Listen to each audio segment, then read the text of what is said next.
Hey guys, this is going to be a different type of video today. This is more of not really a rant, but a discussion on why Blu-ray is dying, stores aren't carrying them anymore, and the world is moving towards a digital format, basically. I would definitely think we're seeing the last days of the physical media, at least as we know it. I think it's still going to be around, but it's going to be geared towards a niche collectors like ourselves in limited numbers and for a limited time only, almost like Laserdisc used to be.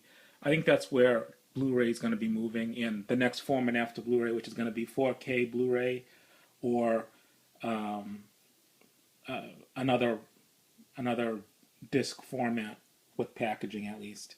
So these series of videos are going to describe why I think the um, the format's failing and what studios need to do to correct it, or at least get a few more, squeak out a few more years of uh, Blu-rays and physical media and what they can do. So, because I at first I was gonna blame like the retailers like Best Buy and Walmart and all that stuff, but after thinking about it some more, to be honest with you, they're not they're not the ones really setting the prices. It's really the studios, and because if they buy a display piece of let's say horror for an assortment of horror movies for one of those display standees.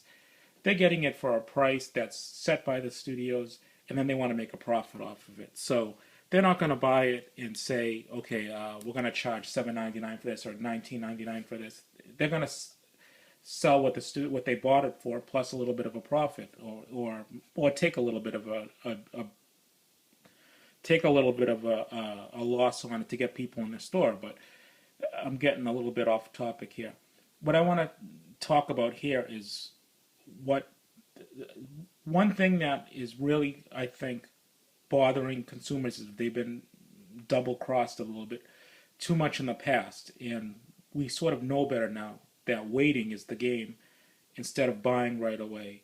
And I want to Laserdisc, I think, did it right. DVD did it right in the beginning, and then it fell off. And Blu-ray's got it all wrong right now. I think studios are just trying. They know they're just trying to grab as much money as they can before the formats die. But I wanted to talk about each format, how they price things. First off, Laserdisc. Back in the day, Laserdiscs were had two price points: $29.99 and $39.99. And the way to get the cheapest price was to pre-order it. I used to pre-order it at a place called Sight and Sound in Waltham, Massachusetts, and I would go there every Friday. I'd have pick up my pre-orders that I had pre-ordered for the new releases that week, and I saved, I think it was 15%. I can't remember exactly, but I remember I would pay something like, I think for a $39.99 title I would pay like 31 something. For a $29.99 title I'd probably pay like $23.99 or something. But I did that to save money because after that pre-order period was gone and it was released, this was the price you paid for it. That's it. You're never going to see it any cheaper unless you buy used. And because not a lot of stores carried Laserdisc. Really, online was in its infancy, and there was not really, eBay wasn't even around yet. But that's what you paid for it. If you wanted to buy it new down the road, it was going to hurt your wallet. So you knew, pre-order the thing, get it at the lowest price, and be happy with it. When DVD came around, I remember Best Buy DVDs. They were priced about $20 a piece. On release day, you'd get it for a few dollars more. Remember how you would go to the Best Buy the first week and we'd all jump on the releases when they were released because they'd release them on sale for like $16.99 or $17.99, and then after that the price would jump right back up to $19.99, and it'd sit on the shelves forever. And but then online stuff started to happen, and used and all that, used markets and used DVD stores, and that all came afterwards. But I remember running out to Best Buy every week to buy all these movies at $17.99 to save a few dollars per movie, and I was happy because I was paying $17.99 instead of $30, $40 for a movie, so it was still a big savings to me. But what's where it started to go wrong, I think, is the TV seasons. I think people were buying these, if you can believe it or not, including myself. Like the Incredible Hulk season 2, I think we were paying like back in the day like $40. I'm gonna say for a complete season, and they release the seasons once a year or twice a year. Season 2, season 3, season 4, and we buy them as they came out, and we'd have like about $200 or more invested in these editions. And then what do? They release the complete series for, let's say, $100.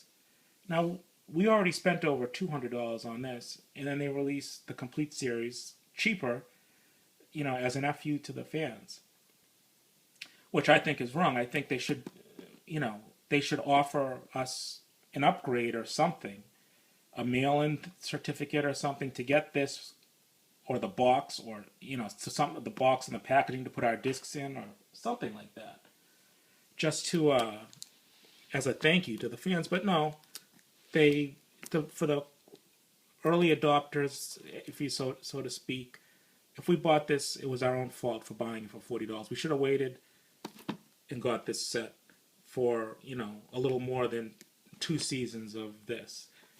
And now, if we waited even longer, you probably get this set on Amazon right now, brand new, shrink wrapped for probably $50 or less. So I think a lot of people got burned the hard way, and it's still going on. I got 2 new releases here. I haven't seen this yet. This I have seen, and I keep recommending it to people, but no one's checking it out. This is a must-watch. Prisoners with Hugh Jackman. Don't let it turn you off that Hugh Jackman's in it. It is an amazing movie, one that'll stick with you, and one that's going to keep you on the edge of your seat. It wasn't billed as horror, but it's got enough horror elements to call it horror, in my opinion. But I'm not going to talk about it here. This movie, again, it came out $17.99 or something on sale the first week at Best Buy. A lot of people passed on it because they didn't see it in theaters. I just picked this up, a few weeks later for $11.99 at Best Buy, and I think it's just an ongoing price this whole month, $11.99. I don't think it's because it's been for a couple of weeks now. It's been in those standees and stuff that they have for $11.99. So again, if this is happening a lot. If you buy something early, you're penalized for it, and I think that's keeping a lot of people from buying things, because people are saying, why should I buy it now? If I wait a few weeks, I'm going to get it cheaper.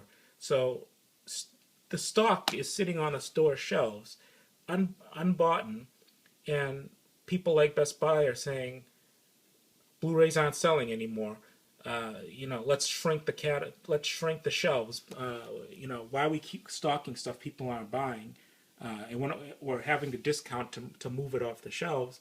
Well, they're doing it to themselves because, again, another example, Stoker, again, another title that was at least $14.99 release week, probably higher, $16.99. It sounds more likely. This I just bought yesterday for $7.99, brand new, sealed.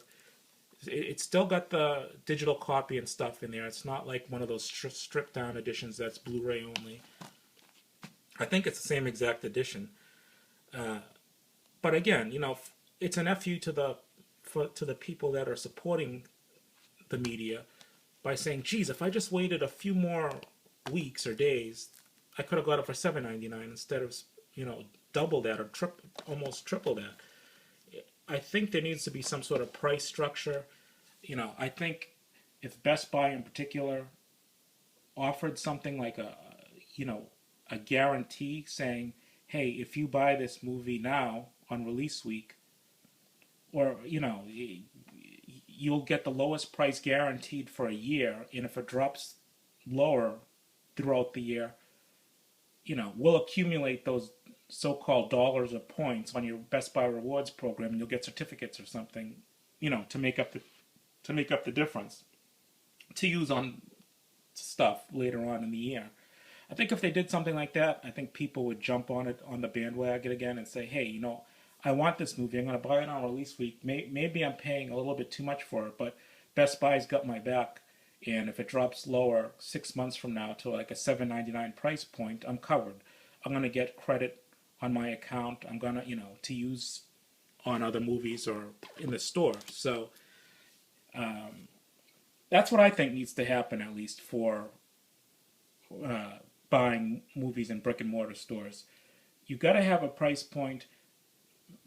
Who pre-orders anything anymore? Seriously, if it's not a limited edition of like 2000, like at Twilight Time or something, why would anyone pre-order anything?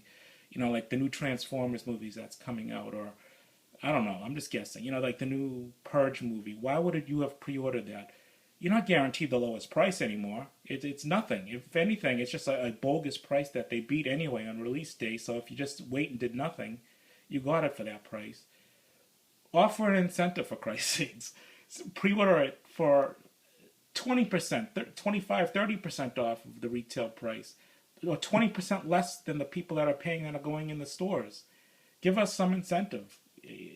Anything. You know, I think it does come from the studios first and foremost, but anyway, guys, I don't want to keep these videos running too long. This is only part one. I got multiple parts coming. I want to talk about the packaging, how it's degraded since Laserdisc and VHS and everything else.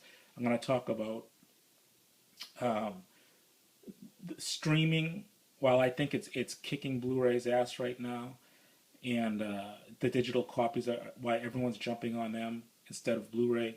I've got many parts. In my last parts, I'm saving the best for last. Is going to be the future. What's going to happen to this format? I think I know, and I think you're going to want to stick around to hear what I have to say. So that's part one.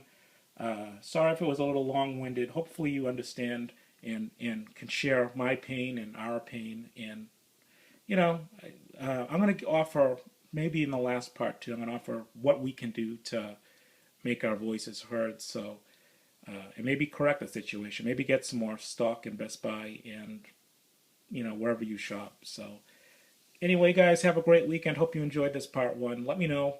Comment down below, and I'll see you later.